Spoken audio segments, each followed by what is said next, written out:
In DC, for DC. DC Radio, 96.3 HD4 and DCRadio.gov. Antone Chooky Caldwell. What's going on, everybody? How are you today? This is an amazing show.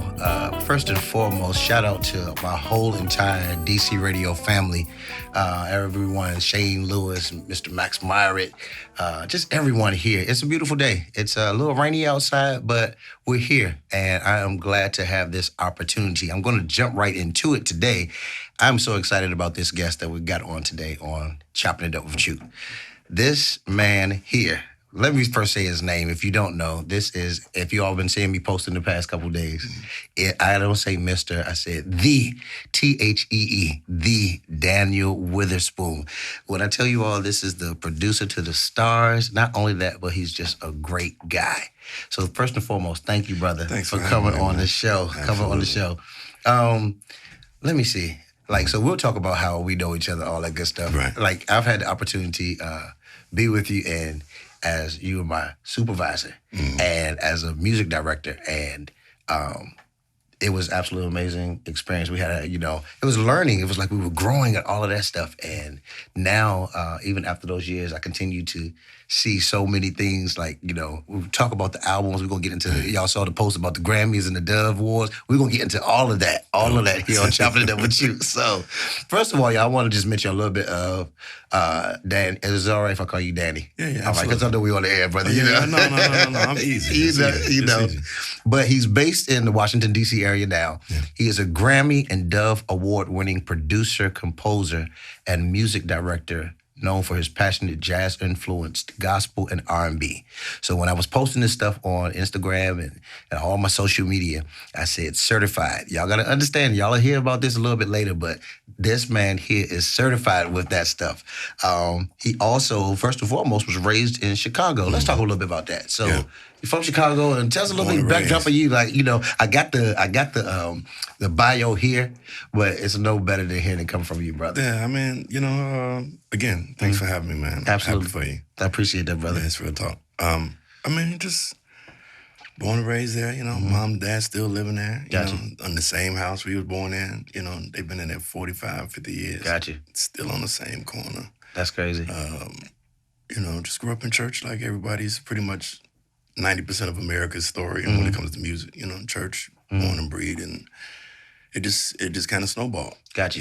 So you said so from Chicago. Yeah. So before we even started the show today, there was some talk in here because shout out to my godbrother Tony Hunter, who's in town that came in, and shout out to Mrs. Caldwell in the studio as well today. But he just came in from Chicago. So so Tony and Max, they were talking about the vortex when it happened in Chicago or something. I was like, what is that? They were talking about when you go outside and they got to shut everything down so it's so cold. Down by the lake. If you're downtown, that's what they said. It's a problem. That's what they said. So I've been to Chi-Town a couple of times. Each time it has been freezing. Yeah. So you can't pay me to move back.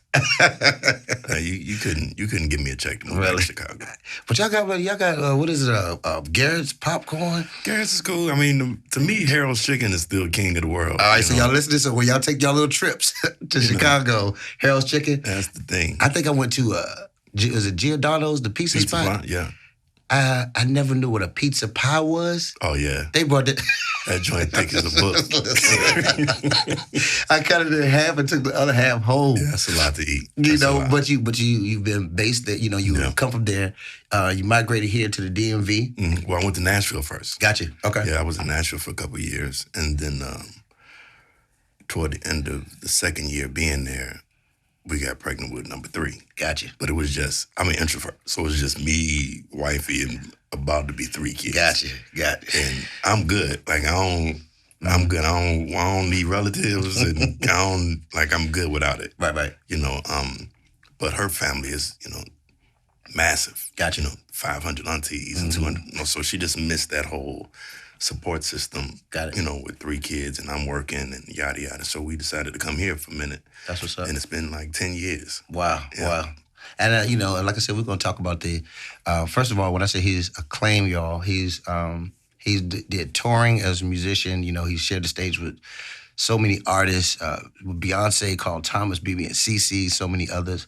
He has an extensive list of production credits, and this is what is to be admired, because everybody, the place that we were working together, there was several times when some of these artists would come in and they still have the admiration and respect for you, just as like if you had just left from a studio session with them. Oh, wow. And so, and the thing about it is we don't know how our interaction, even in this entertainment industry, how it affects other people. Absolutely. You know what I'm saying? So me, just as an observer, I was like, wow. Okay, so whatever he did must have been on point. I remember sometimes they would come in and the artist would come straight to you before going to anybody else. Wow. You know what I'm saying? And I was just like, that's to be respected and admired. But his collaborations, y'all, like I said, look him up. Vashawn Mitchell, Destiny's Child, The Clark Sisters, Donald Lawrence, Tri-City. Listen to me. This man here has done a little bit of it all.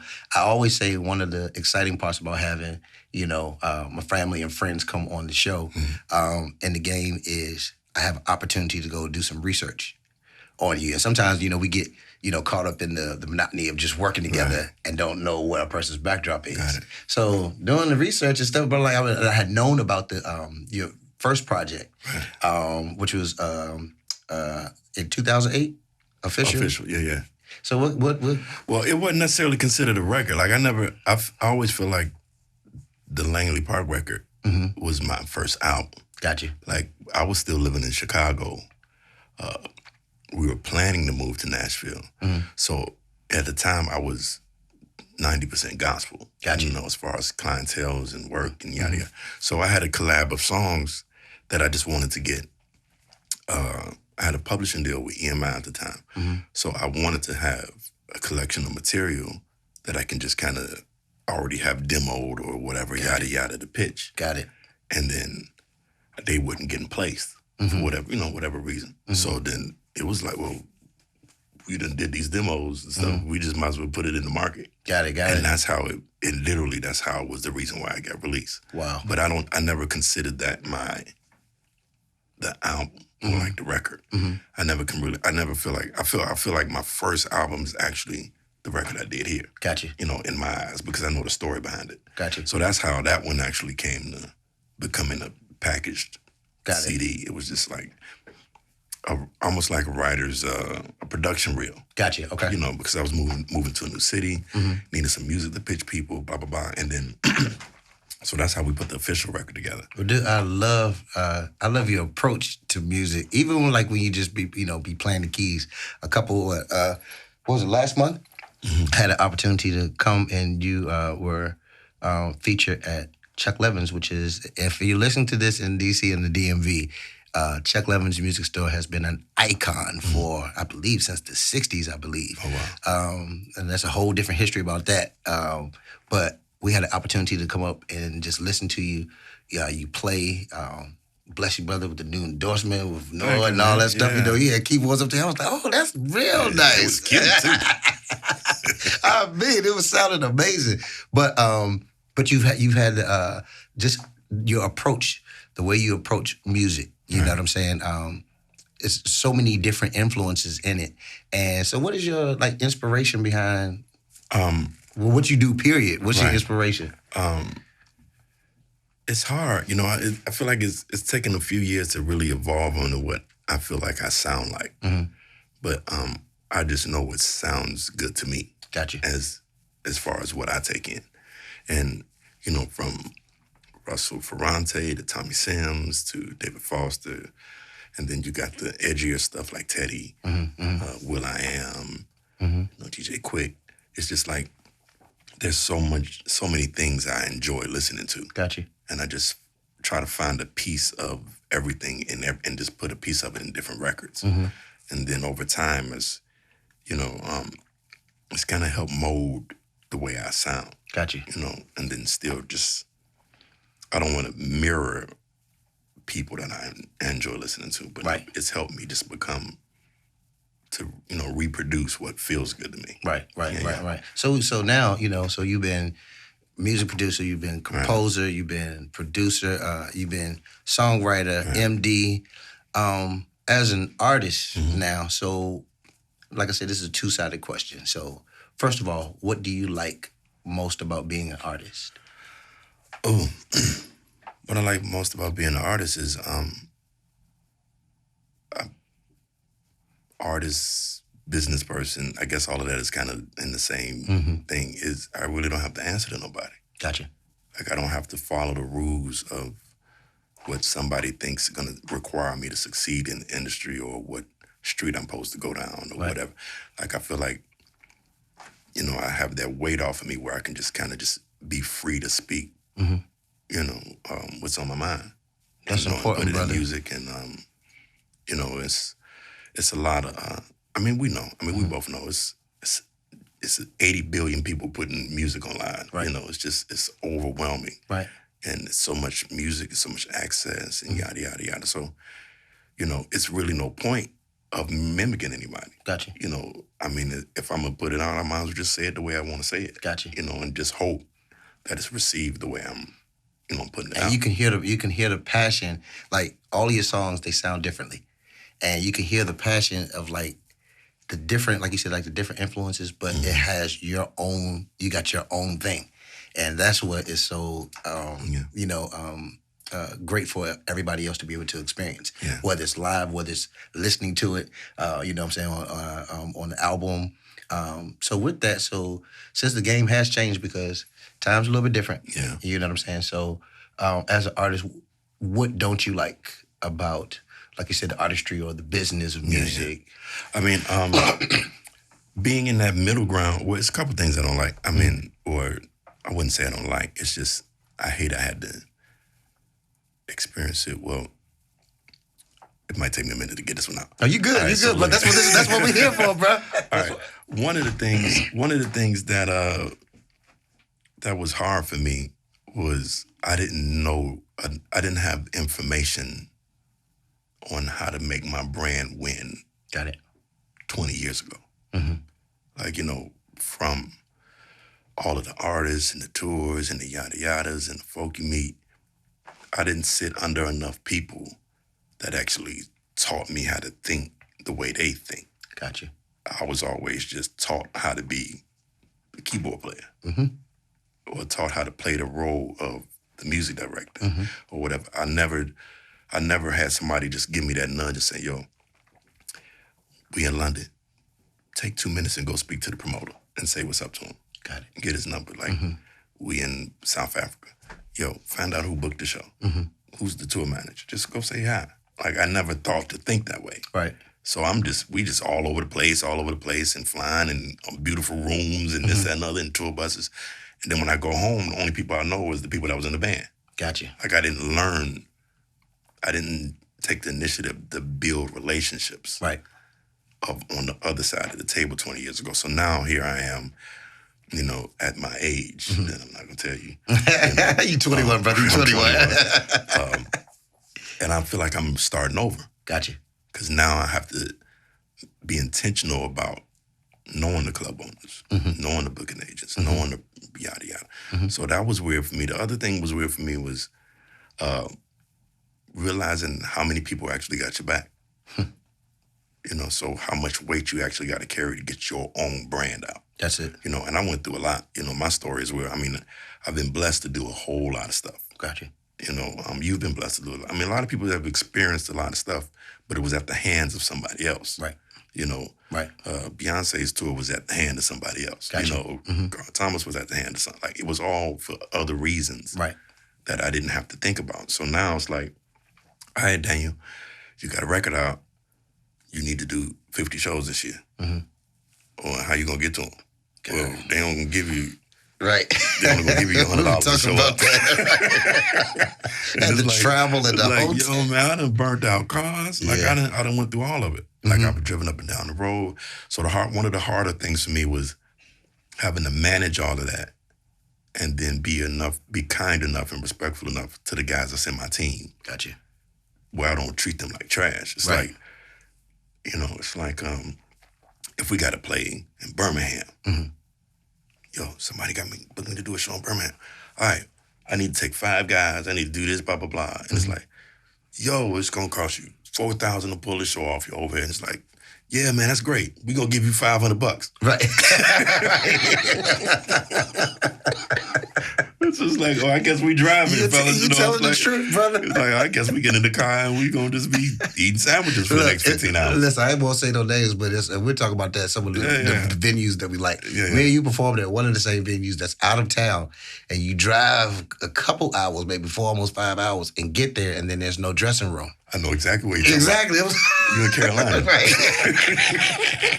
Hashtag it, never said, but it's like... I know exactly. They don't book bands no more either. Really? No. I see why. Yeah, they got a DJ 7 days a week. Got you. Yeah, that's another story. Yeah. But I know, I get it. Like, I went through all of it, and it kind of brings you back to reality. Like, yo, it's a different world when you don't have to think about that bottom line and your profit margin and all of that. It's like, you got to go all the way in and make your machine work. Got it. The flip side of all of this is, well, before I flip it is, and like literally, like I burnt cars out driving up and down the road and flat tires and the whole bit. And, we got to get on the road at 3 o'clock in the morning to be in the city by 12 for, and then we got to, I went through all of it for my brand. Got it. But it's probably been the greatest choice. Yeah. Because it's like when I go home, it's like, yo, it's cool. I guess, like when it flips and when it really gets it, then it's like, it's a whole different level of gratitude. So like in recent days, we're launching our first clothing line. Got it. Right. I've been keeping my eyes open, brother. So like got the hand here. Yes, so indeed. Like we starting. But like yesterday, my kids wore my clothes, my test clothes from my first line of school.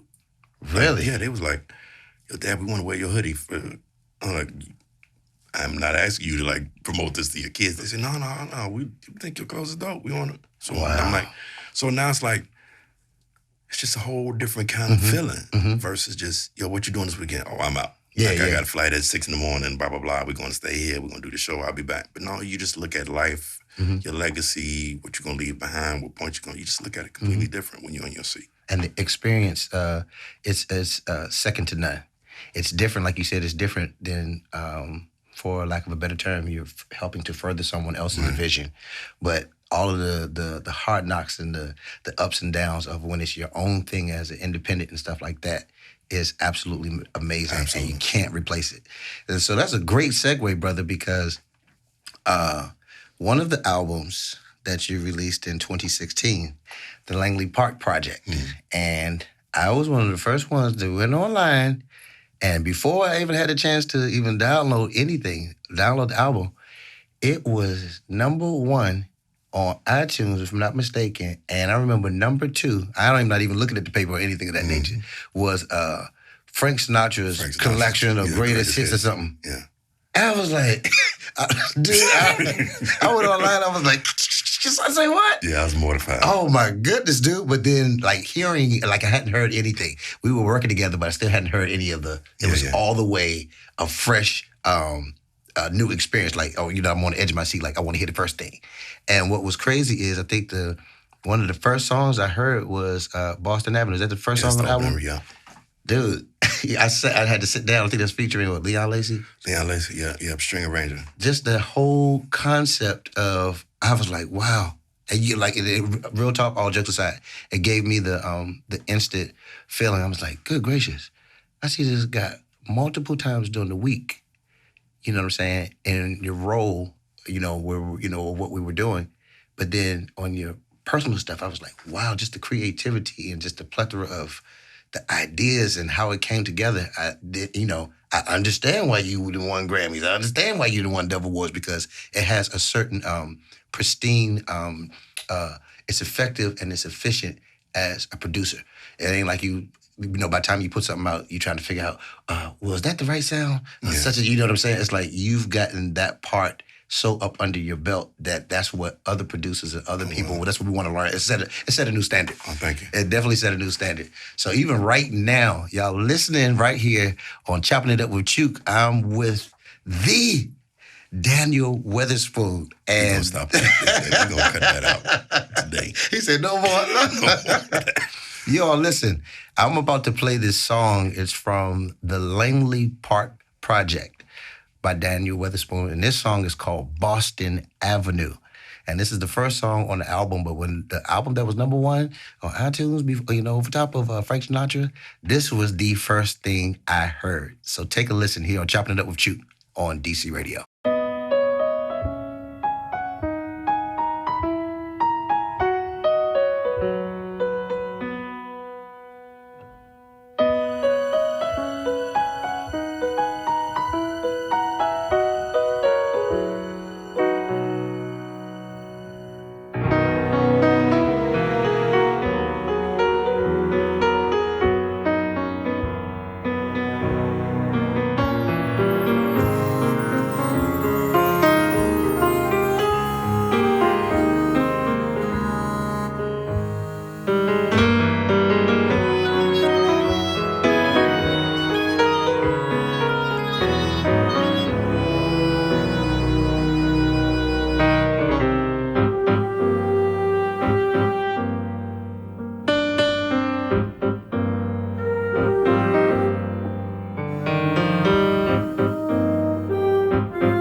Wow, Excuse me. Daddy, wherever you wanted to take us, you just took us there. So Thank you. that's a whole, just that one song. It's just like theatrical. You know what it reminds me of? Do you remember Beat Street, the movie, the breakdance movie? Dancer? Yeah, years ago. And then when they walked in, they went to go see the girl at the school. And they had that big song that they were playing that was bigger than life. And like the cats, they was like, man, oh man, what is this? What is this? Yeah. It gave me, I remember when I heard that in that movie, I was just like, these sounds and all of that stuff, and it's taking me somewhere. So the name of that song is called Boston Avenue. So what was your concept behind that? Well, that was my dream tune. Got it. Like one of the things that I've never been able to and sometimes I feel like it's based off the region I live in. But it's one of my biggest dreams is to score film. You know, but I don't feel like I'm in the world of people. I'm not in the circle of people that have access to that.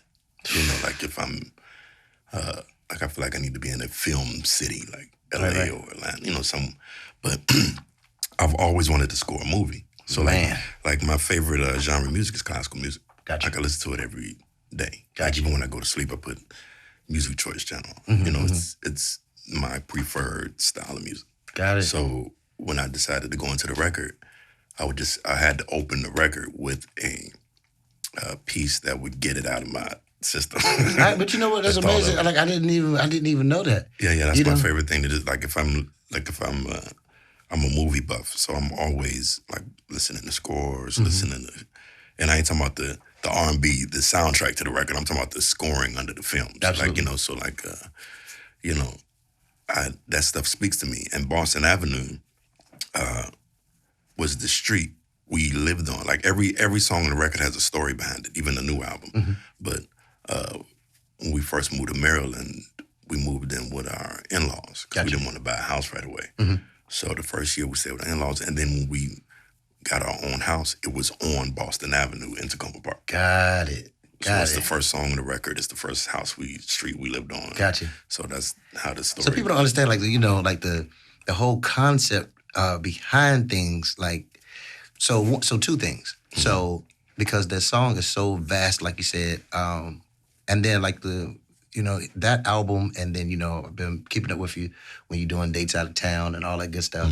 And you got some of the top musicians that have come out and, you know, have gravitated to, you know what I'm saying, your brand.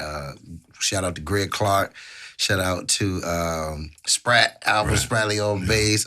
Shout out to Kenny Kohlhaas. You've had a number of different people, but they've always been top notch. And some of the clips that you've put up, you've showed you all's interaction in the studio.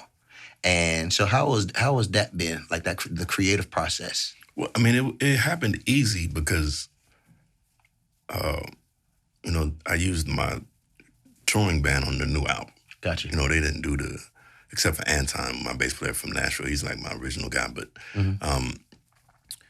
Sprat and Greg cut the entire new album, except for one tune. But half the tunes we did, I started introducing in shows about a year ago. Got it. So by the time we actually recorded it, we had found the right energy to make it sound right for a record. Got it. Okay. So it wasn't like, except for maybe 2 or 3 pieces where I actually introduced them to him for the first time. But at least 3 or 4 of the tunes, we've been doing in shows already.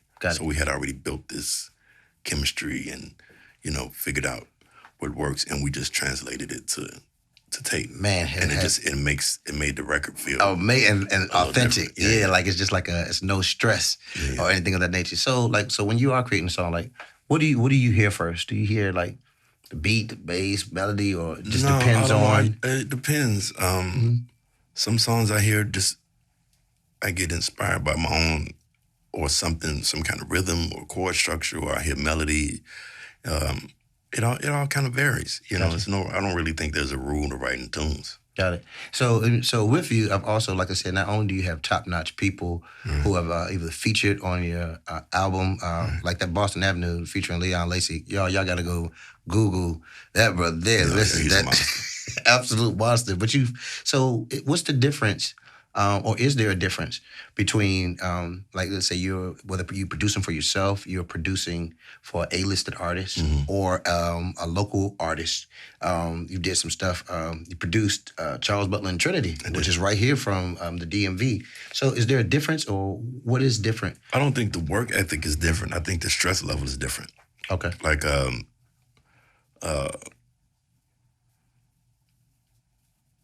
I don't have to think so hard when I'm spending somebody else's money. Gotcha. You know, if I got somebody else's check to pull it off with, then I immediately can say I have the freedom to do this, that, and another, yada, yada, yada. Got it. When but the work behind it and the way I think behind it doesn't change. Got it. You know, I still have certain tools or certain formats and certain things that checkpoints that I gotta hit, when doing records. But it's different when it's coming out your own pocket. And but when you're on your own numbers, it's like, yo, we ain't ordering shrimp and rice today. Y'all go get some deli sandwiches. Exactly. It's just a little different, but some places you know where to splurge at, some places you don't. Got you. Like 70% of the editing I did at home. But then I only went to a room to track. I just had to figure out where to do it. But then if I say, I know I need strings on this piece. Right. I know them strings are gonna cost me $2,000. Right. Or this, Right. I know I got to do that. So on this piece over here, I got to find another way to, you got to budget it. You got to hit a mark, and you just got to know I can reach that mark, and then just make it work. What do you think has been your biggest challenge on being the independent and the entrepreneur when you do that from that side? Like you said, when you're not spending a budget that's already set in place. Yeah, the biggest challenge, or the biggest challenge, unless we can say that as the biggest concern, might be if I'm gonna break even. Gotcha. Or how long will it take to break even? To break even. Got it. I've had a lot of conversations with people, and I hear people, make their opinion about being a business owner or entrepreneur, and I read posts on social media, and I've read a lot of stuff where a lot of people say, we're not in it for the money, and we ain't in it for that's just the dumbest thing I've ever read. Right. It's right. Like you just be real talk. You ain't spending $20,000 to make $2,000. Right. You spending $20,000 to make $50. Yeah. Yeah. So it's like if you're gonna flood out that money, you gotta know, even if it take a year to get it, I'm gonna see that again. Right. You just don't. You got to be wise like that, because I got 3 kids. I got a wife. I got a house. All 3 of mine in private school. Right. My daughter's a freshman in college in Philly. Both of my boys in private. It's like, I ain't spending this money, and I ain't gonna see it again. That's right. That's right. You telling the truth. So yeah. I mean, the biggest thing is just how far do I push myself to know it's gonna turn around. Gotcha. Right, that's just a real life reality. Because am I gonna pull from savings? Gotcha. Am I gonna do some extra gigs? Right. Am I gonna do something? But I just know for me, for my brand, I gotta hit a mark. Like I gotta hit a sound mark. I can't sonically. I gotta hit a mark. Quality of the songs gotta hit a mark. The players gotta hit. My standard has gotta be. I gotta make this mark. Got it. And if it's gonna take me 20,000, 15,000, 10,000 to do it, I just know I'm not gonna let it go to the marketplace until I hit this mark. Gotcha. Which a lot of people miss. They rush it and the money right now. Well, I'm gonna just throw this out and I'm gonna do this with 500. And it's like, that just wasn't a smart choice. But everybody's situation is different. Got it. But for me, I feel like I've been connected to too many things that something in me won't let me go lower than that. Gotcha. And I ain't necessarily talking about money. I'm just talking about the final product, the quality, the goal, the stand. Like I just can't do it. I just don't know how to do it. I don't know how to I just don't know how to think of putting out a tacky record. You know what? So I always say that this show, Chopping It Up with you, that I'm blessed and honored to be able to bring in people whose journey, you know what I'm saying, helps to inspire those who are trying to do this. Right. And so, just having set the standard that like you said something, you said, you've been a part of too many winning situations, that's a standard. Why would we put something down lower than that? You know what I'm saying? So with that, you have so many accolades, you know what I'm saying? We talk about the Dove Awards, the Grammys, all of that, part of the Grammy conglomerate here, even in the DMV. Right. But with all of that, albums, all that stuff, what do you feel like is your biggest accomplishment to you? I think the biggest one is, and this ain't to be like super deep or super emotional, the realest thing for me is my kids know me as daddy. Wow. Like they don't know me as Daniel the artist. Gotcha. Like they know me as like, Dad, I need homework. Like, Dad, I need some shoes for Jim. Like they know me as that guy. They can care less if I'm like my song was, when my video came out, it's on YouTube and I'm like, oh, yeah, that's cool. Hey, can we go to Burger King? Right. It's like they don't like they can care less. Like they don't see that. Right. Like that don't mean nothing to them. They know, like if I'm gone for 4 or 5 days, they FaceTime me every night. Gotcha. You know, it's like, Dad, when you coming back? Dad, I ain't having a good day at school. Like, you know, I've been able to be daddy. Gotcha. And not be Daniel when I come home. Right. You know, Right. I think that's right.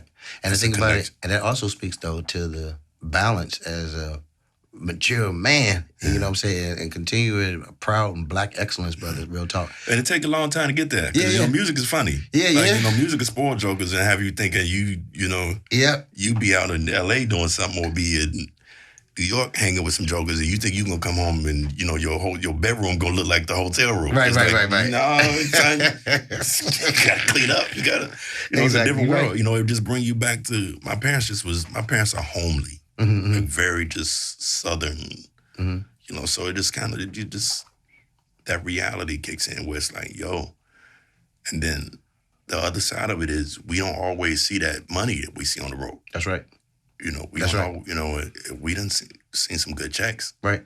You know, from publishing, you know, we've been spoiled, but when them seasons end and you gotta feed kids. Yeah. Then you go through that drought, that music industry drought, which happens to everybody. You know, I hate jokers that act like they ain't never went through it. Right. Like, you just ain't being real with me. Exactly. Like if you telling me you ain't never been broke, right, or you ain't never been worried if a bill going, like if you ain't never been through that, just wait there. It's coming. I don't like jokers like that. Right. Like, yo, you can't keep telling me all of the people you work with, and you telling me you ain't never been scared you're gonna run out of money. Right. Like, that just ain't real. This is not a real world. But that's the realest thing. That level of honesty is what that we all need to hear. Yeah. You know what I'm saying? Because sometimes, you know, people get caught up in the accolades. You be like, yo, this is just like the accolades. Yeah, that ain't that. You know, somebody hit me before and was like, yo, what was it like being out with Beyonce? And I saw this came on TV, and you know, she was right there, then you was right there, and it was a big screen, and Mandela was over here. Right. You know, we did this. We did this party in South Africa. We did Mandela's 4664 celebration, which is his cell number. So they had this big thing in South Africa. I mean, it was like 1 million people there. Got it. You know, and we on stage, and we here, and it's a little desk over here, and Oprah's here, and Mandela's there, and all these, and Bono, and all of that. And jokers was like, yo, y'all made a bag doing that. Yep. So what was it like? It was great. I gotta go to work now. Like, I mean, that was 10 years ago. That money gone, son. Exactly. Like, it's a different world. Exactly. You know, so it's just when reality hits, when stress hits and marriage hits and kids hit, you know, it just makes you realize all of this is great. Yeah. But that's gonna be gone sooner or later. Like, these kids always gonna need daddy. Yes. Like, somebody always gonna need the hot water on. Like, you gotta. So it just makes you think about life a little different, which is why I'm loving the place I'm in now. Because now I'm able to just say I can grind harder for my machine. Like brother, you seem like in a different space. It's just like, I feel different. I got peace of mind in the last 2 years. I ain't had that 10 years ago. Yeah. Like, you know, and no matter how many people I work with, I never felt like I had peace of mind. I'm just answering the people, got to make them look better, making them look better. And then when I did my own thing, put Langley Park out, which mortified me for me. Like, you know, I didn't see none of that coming. Gotcha. You know, I didn't see the #1 spot coming. I didn't see it coming. Like, somebody hit me and was like, yo, your album is outselling Frank Sinatra's greatest hits. When I went on and that, I'm like, yo, I ain't even got no deal. Right. Like, how is this happening? Right. Like, even my attorney hit me and was like, yo, people I'm getting emails for them to verify if this is really selling this hard. Wow. Like, it definitely was. And I was like, then the next week, Billboard hit out and it was like, the #1 album in the country is Langley Park. And I'm sitting here like, how did this happen? It's a different feeling, brother. But then I was like, I can take every penny I make off of this, and that's gonna cover. I can take it home. That's it. I can take it home. I can take my wife on a trip. I can do something. I can buy myself some Vans or something, whatever. I can do something for myself. Whatever you want. That's and it. now my own machine is finally feel like it's doing this. Got it. And then it's a good feeling. Well, brother, you got this new song and a new video, that just released. 2 days ago. Yeah, Tuesday. Was it Tuesday? It dropped Tuesday. Yeah, it was Tuesday. And, some days, all these days seem like they go on running all to one. Yeah. I sat and I told you, I watched the video, I went to go visit my mom. She was like, I like that, play that again. And I was like, certainly. You know what I'm saying? Watch it again, Mom. Listen, but this song, so talk about a little bit about Lights Out. Lights Out is the new record. We've been playing this song. I introduced this to the guys about a year ago. Mm-hmm. We did a show in Richmond. And with Timpan? I'm playing Timpan at the end of March. Really? Yeah, Y'all hear that? Y'all hear that? So yeah. March 29th, I'll be in Richmond. Yes, indeed. Yeah. So no, it was a spot called Capital Ale House. You told me about that. And like a couple days for the show, I sent them a demo. I was like, yo, I just wrote this too. We're gonna do this in the show. It was like, yo.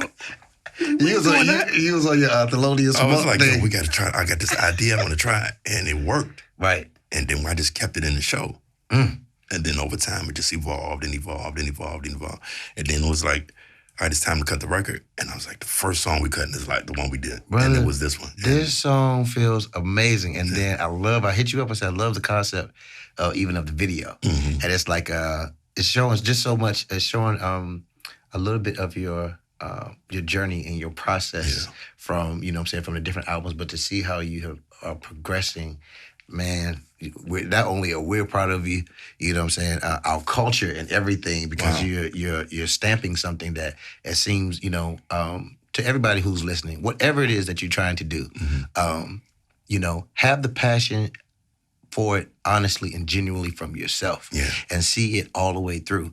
And Daddy, like you said, you said there's just a certain standard, and brother, you keep putting out a certain standard that is just undeniable. Thank you. Like I said, like this morning, even when I was getting ready, I went to go see my mom before I got here, and just this morning when I was getting dressed, and I just had that playing. Through the studio speakers. I was like, I want to feel it. You know what I'm saying? So listen, y'all. First and foremost, go check out the video. Lights Out. It's on YouTube. And you can see a little bit of Mr. I would say Mr. this time. Mr. Daddy Weatherspoon's journey. But listen, I'm going to play this song right here. Lights Out here on Choppin' It Up with Chook here on DC Radio. Sir.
OMG. Lights out.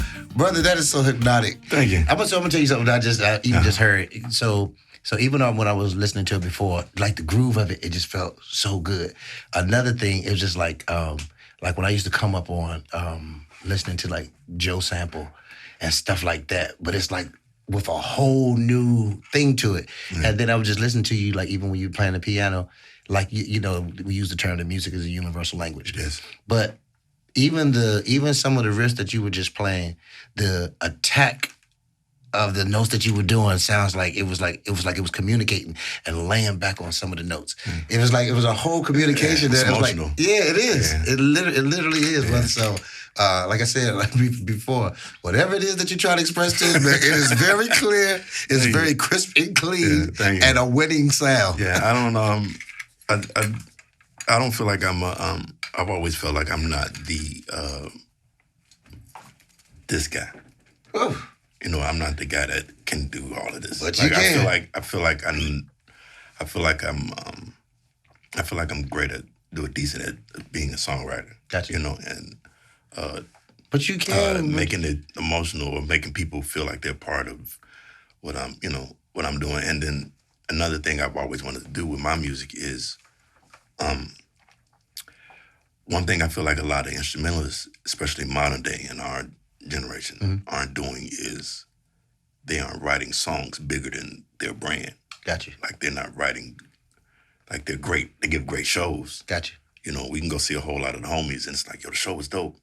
But if you can't remember none of the songs they play. Like none of their songs have a theme to them or they don't have a, you know, which I feel like all of the greats did that. Mm-hmm. You know, we still remember a George Duke tune. You're right. You know, we can know a David Sanborn tune. You're right. We can know a Marcus Miller tune. You're right. We can attach themed songs to certain artists. Gotcha. You know, we know Yellow Jackets tunes. Right. But in this generation, mm-hmm. it's more performance driven. Right. Great gigs. Great shows, right. Than album driven. Right. So I feel like by that being where the world I came from, right. I just want to be able to deliver music that people will remember in 15 years. Not Absolutely. Just be like, yo, I went to a dope Daniel show. What did Aretha Franklin say at the time? She's like, yeah, beautiful gowns. Yeah. Beautiful gowns. It's got to be more than that. It's got to be more than a dress. So, brother, so you in here, we chopping up with you. Right. So let's, I don't know, this is y'all. How many keys this got? 49. God, dog, man. Well, let's get some, just, set a little atmosphere for, whatever. Yeah, we just, y'all, this is all the way impromptu, so. It is.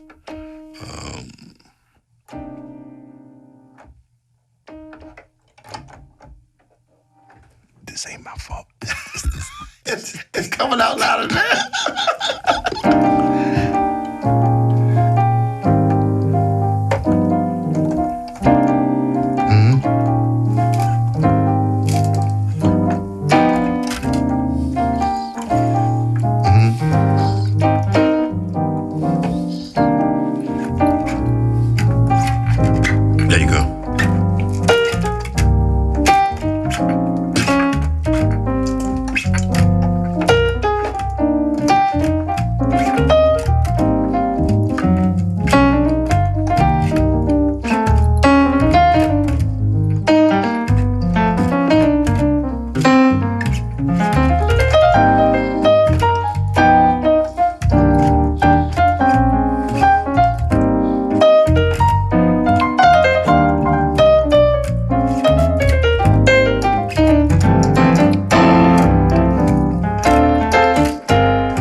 Huh?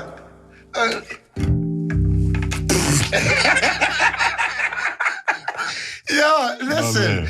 This is my big brother, the OG in the game. Yeah, man, love you. The Daniel Weatherspoon. So listen, oh my God, it always takes me a second to reset because that just takes me to a whole different place. And music has this way of just taking you like to a wonderland. Yeah. Like y'all, of course, you know, when I say we do these impromptu segments, me and Danny, I picked my guitar up. We didn't have time to go through nothing. It was just like whatever that moment sets. And that's just, it's such a breath of fresh air. It's like it takes me to a whole different place. And I'm really, really appreciative of the fact that we have an opportunity, or I have an opportunity to share these moments with so many different people. And it's outside of our workspace. Absolutely. That's why, you know, this is just like, it's so unscripted, chopping it up with you. We just spending time. And another thing I wanted to also mention is really amazing how the professionalism that you have expressed, even in your production of albums and all of that stuff, how it is even carried over into how professional you are, even when you're doing your own thing. You know, some people, we could be one way, oh man, they great on gig, but man, on their thing, they ain't too cool to be around. You know what I'm saying? It's like, you know, the Devo mentality. But you stay the exact same, and you don't wear your accomplishments on your shoulder. Like, you know what I'm saying? Yeah. So that's just, I mean, like, we don't have that a lot. And it's that example that here in the DMV and all over the world, it just happens that, you know, I'm thankful for this platform here at DC Radio. But it's that example that everyone needs to see. Like, don't change. Yeah. You know what I'm saying? So what do you say? So those who are aspiring artists who want to be, they want to be where you are, you know what I'm saying? What would you say to them? I mean, I would just say, I mean, the journey is real. Like, the journey is real, but it's unpredictable. Gotcha. You know, we don't, I didn't have a plan. You know, I didn't know. I mean, I'm almost 50, you know, so I'm right at 50. I said I wasn't gonna say my age. Right. But, you know, it's just, I didn't know this. I didn't know at 19 that I was gonna see what I saw. You know, I knew I loved music. Got it. You know, I still love music. Got it. You know, my love for music and my love for playing, you know, and being in my space hasn't changed. You know, artistry hasn't changed my pure love for music. Got it. You know, artists and different experiences, you know, this still brings me back home. Absolutely. You know, I still have my genuine connection to just want to play the way I play. Got it. You know, so like I didn't see it coming. Like when I think I worked on my first record at 18 with somebody, you know, and then it went to something else and it went to something else and it rolled, you know, somebody, you know, it just, you know, I didn't know at 18 I was going to be playing in front of 1 million people in South Africa. Like I wasn't the guy. I know a lot of people that always say, I knew at 13 I was going to be a record producer. Right. Like, I ain't know that. Right. I got you. I wasn't thinking that way. Right. You know, my parents didn't even think that way. It was just like, hey, find a trade, find something you can good at, you can pay your bills at. You know, my dad just retired 2 years ago. Got it. You know, he worked for 50 years. It's like, you know, it's like I didn't see it coming. So, you know, I just stayed true to what worked for me. Yes. You know, but just, you got to understand this journey, this hustle, it's a real thing. Like, people don't have access to the funds and the budgets and the stuff and the publishing deals that we had access to 15 years ago. Gotcha. So when you step and do it and you go for it, just be true to your journey, have a good team, not just a good team that's going to say yes, have a couple jokers in your corner that's going to tell you when you sound stupid. Yep. I have somebody in your back that's be like, yo, that look just don't work. So, you know, I'm going to have you on, we're going to have a whole different segment. I'm we need 3 or 4 hours for this show. Listen, you all have been hearing absolute words of truth and words of wisdom from a musical pioneer, the Daniel Weatherspoon. I said it again. I got it. So Danny, just tell everybody, how can we find you on? Look, it's real easy. Instagram is Daniel Weatherspoon. Facebook is Daniel Weatherspoon. YouTube is Daniel Weatherspoon. The website is Daniel Weatherspoon. Absolutely. You know, just hit me anytime. Bookings is Book Weatherspoon at iCloud, or you can hit me directly on the website and we can get up. Let's talk about it. Listen, y'all hearing it fresh from here. Thank you so much, brother, for being in the studio. My man. Listen, y'all, we've been listening to an amazing pioneer, like I said, of every episode, every week. I'm always going to try to bring in people to help change your perspective on the things that you are looking to do within your career. Yeah. And I believe we've done it again because I've even been changed in this moment. So right now, this has been an amazing, amazing, amazing time and energy in this room. And I look forward to seeing you and listening to you. And please tune in to Chopping It Up with Chook here on DC Radio. Congratulations, man. To you too, brother. Thanks, man. In DC, for DC, DC Radio, 96.3 HD4, and DCRadio.gov.